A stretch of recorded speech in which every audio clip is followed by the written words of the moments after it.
All right, I'm Todd from Go2 Cards, and today we are looking at pre-sales from Phantom Nightmare. Should you be buying pre-sales, or should you just be waiting until set releases?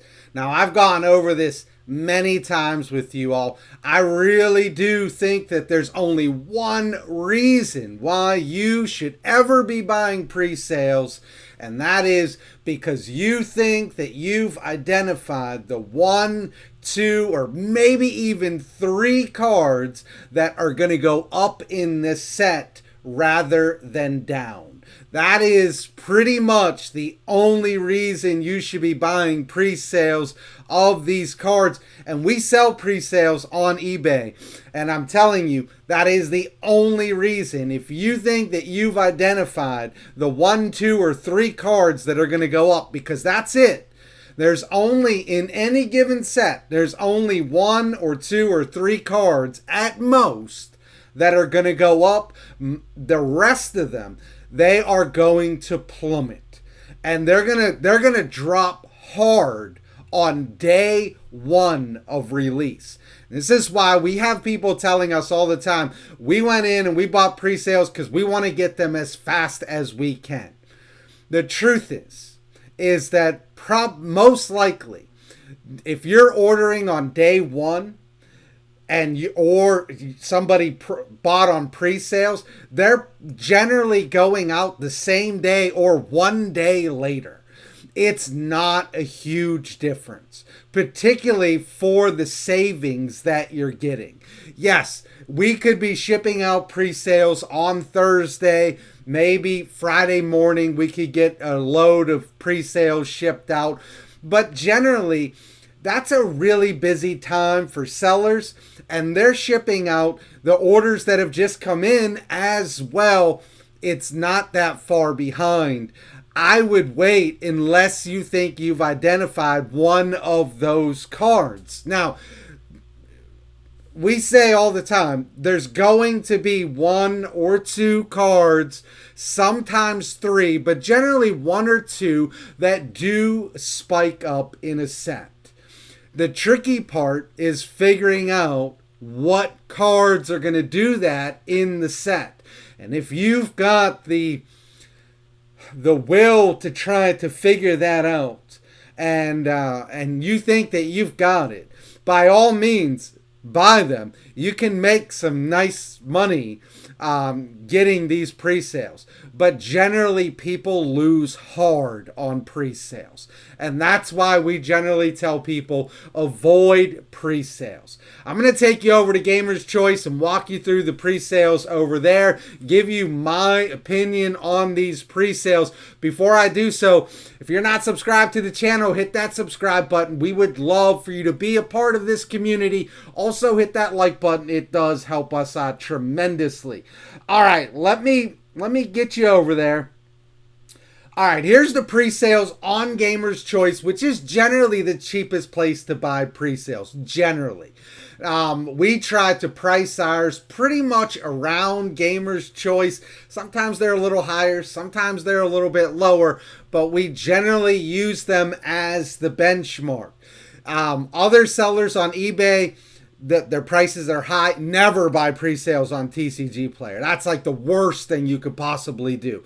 Unless you're getting a great deal. But make sure you shop around, because they hike those pre-sales up crazy prices. So let's go over here, Gamer's Choice, and let's just scroll down looking at the secret rares.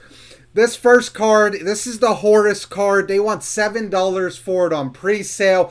I believe you're going to be able to pick this card up for around $3-4. I would not be buying this on pre-sale.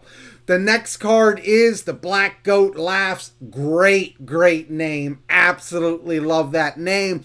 They want $20 for it. I don't know that it's a $20 card. It's a really cool card. I love it.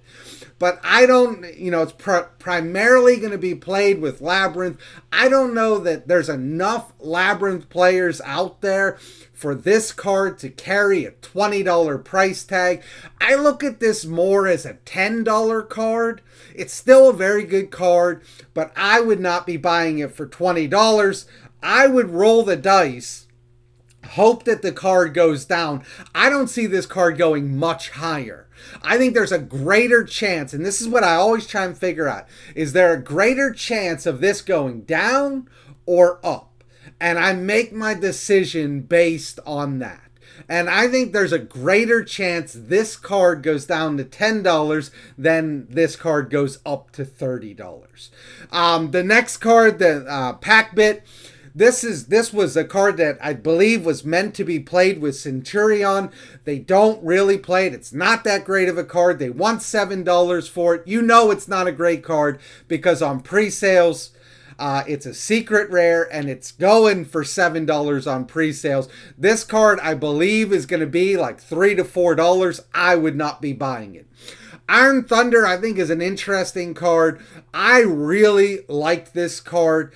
I think it's fairly priced. I look at this kind of like Gravekeeper's Inscription. I do think this card is going to hold around $8 to $15.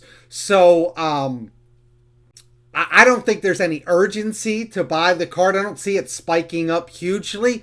But I do think that it's fairly priced. So if you were to buy this card, not going to beat you up too much on that.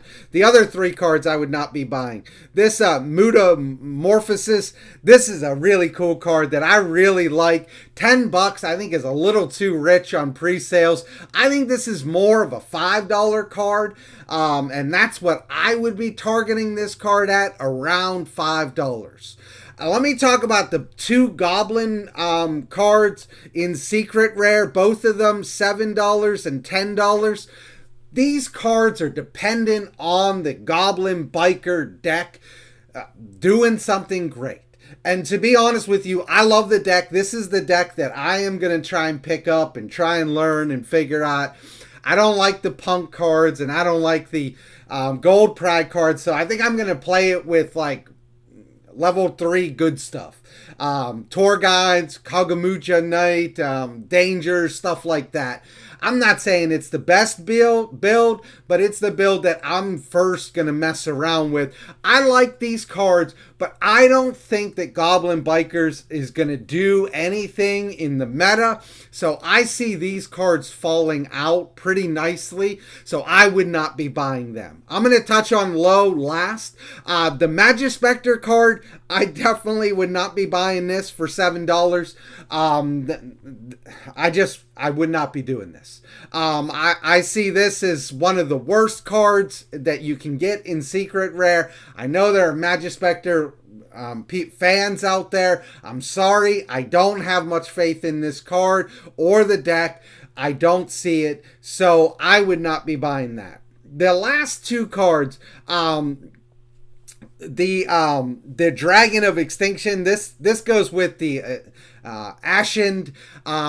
I don't see this card going up immediately. So what I see happening with this card is I do see this card falling out, but only for a time. Because this is a TCG exclusive archetype, and we know that those archetypes get support in waves. This is the first kind of chunk of this archetype, so I don't see it doing a whole lot right out of the gate. But I do think that it has the potential to be good. So what I would say is I would wait till the set is released. Watch this card, see if it falls down. If it doesn't, I would swoop in and buy it because I do think that this is going to get more support and has a chance to be pretty decent. But I would still wait on this till set releases. Low is dependent on Voiceless Voice. But here's what I have to say about Low.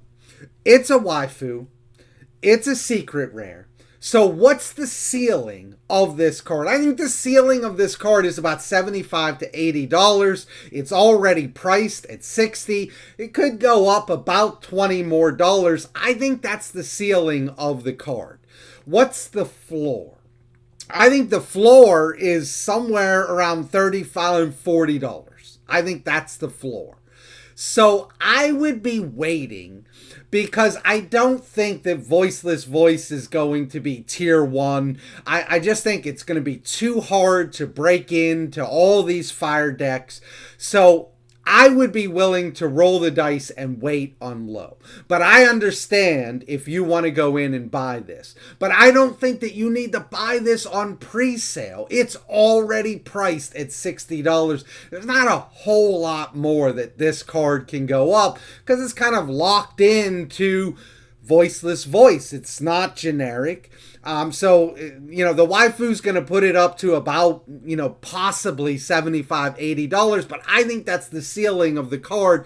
I would wait. I think there's a floor of this card as well. I would not be buying any of the secret rares. That's what I have to say on the secret rares. All right, so let's look at the ultra rares. This is where the value of this set is. We know it's in the ultra rares. I'll talk about the first two cards at the end. Meow Mine, you're nuts if you're paying $10 for this on pre-sales. This is not a $10 card. It's a cool card. It's got the IP kind of art to it. It's really neat. It's not a $10 card. It's not. The Psychic Processor, it's $3 right now. I do think that you're going to be able to pick this up for somewhere around $1.50, $2, so I would wait on that. The Ashen, it's the same thing that I already said about the Ashen archetype. It's really dependent on what that archetype can do, but I don't think it's going to get any legs under it until it gets a little more support. Carnot, I would not be paying $3 for that. I would not be. The one card in here that I think is interesting is the Raid Raptor. This is that 13 stars. Look at all those stars, man. You can't because my face is covering it, but look at all those stars. That's amazing to see. $3, I would not, nobody's going to beat you up if you're going to roll the dice on a $3 card. The rest of these I would not be buying, but you come up here and you look at Poplar and you look at Promethean. Again, I cannot say it. Promethean Princess. These are the two cards. If you think one of these two cards is going to go up, and there's a chance either one of these could go up, you're going to want to pull the trigger on this. And these are really the only two cards that I could justify you buying on pre-sale, saying, I've identified the card and here it is. And the reason that they're tricky is because they're ultras, so they do have a ceiling. We saw this with Fenrir and Unicorn. They had a ceiling and they were generic. So what's the ceiling on Poplar and Promethean Princess? Well, Promethean Princess can be played outside of the fire deck, so you have to have a fire card to get it, but it can be played. It's not just locked into fire, so it does have a more general appeal, whereas Poplar is kind of locked in. But Promethean Princess, I think that you're playing it at 1, maybe 2, whereas Poplar, I think you're playing this at 2, potentially 3. So both of them have ups and downs to it. If I were going to guess, for me, the card that I would be focusing in on is Snake Eyes Poplar. That's the card that I think has the best chance of pushing beyond that $50 because of how many you need and because of how many people are playing these fire decks and how many fire decks are running around out there right now. That's the card that I would be identifying. But I'm not comfortable telling you to buy this on pre-sale, either one of these cards, because I can't quite figure out which one I think is going to go up, if any. So that's what I have to say about the Ultras. You come over here to the deck cores, same thing that I said about the other ones. Look, the Yubel deck core, this is probably going to be pretty cheap. Paying $25, you don't need to do that. Yeah, I think you're going to be able to pick this up for somewhere around $15. The goatee, it's super cheap, $8, but I think it's going to be even cheaper. The voiceless voice, that's the expensive one. If you want to roll the dice, $250 isn't bad, particularly when you consider low is $60 each. And there's an another girl card in there that I think is pulling around $15 each. So, that's kind of fairly priced. If you wanted to play voiceless voice, it's not a bad buy. The Goblin Bikers, I think you're going to be able to get this cheaper than $70. I really do. I think this is about $30 to $40. That's where I would be targeting this, so I would wait.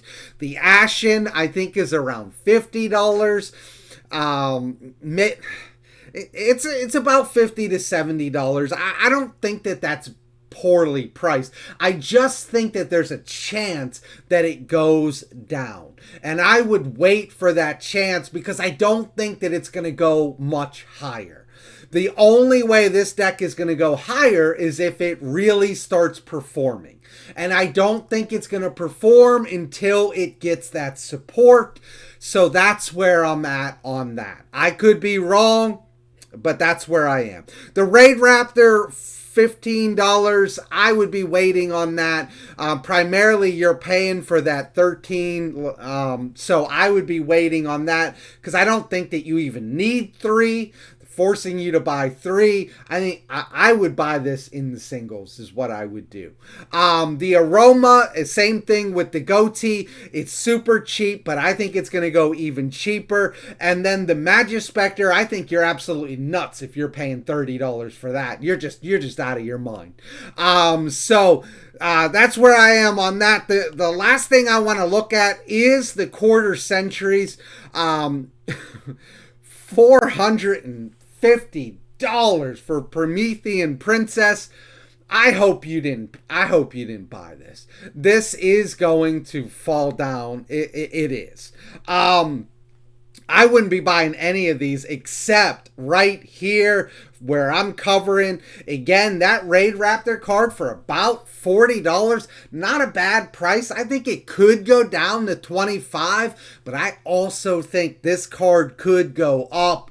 I wouldn't sleep on Raid Raptors. I think it's kind of an interesting move right there. The rest of these are fairly priced. You're not getting a great deal is what I mean by that. So I wouldn't be buying any of these.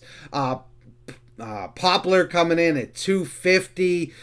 You're just not getting a deal, and they could easily go down. So I would be waiting on all of these. None of these are what I'd be looking at, except for that Raid Raptor card. I think that's the good deal in here. Apart from that, when you look at this set, you come down into the supers, they're all really cheap. But a card that I would be looking at is the Emercy from the House of Wax. That's a really interesting card for $1. I don't think you have to buy it on pre-sales, but it is a card I would be looking to pick up. I always like the terrors of the whatever route it is. I like having those cards. I'd be looking at that, but you don't have to buy any of these on pre-sales. If I were you, I would pass on the pre-sales of this set, and I would just wait. That's what I would do. That's my advice to you on pre-sales. The next video, we're going to be talking about cards that I think could get reprinted in Rarity Collection 2. And we will have a giveaway. I pushed the giveaway back this week because I really wanted to get these out as quickly as I could to help you figure out how to deal with Phantom Nightmare. My name is Todd from Go2 Cards, and I am out of here.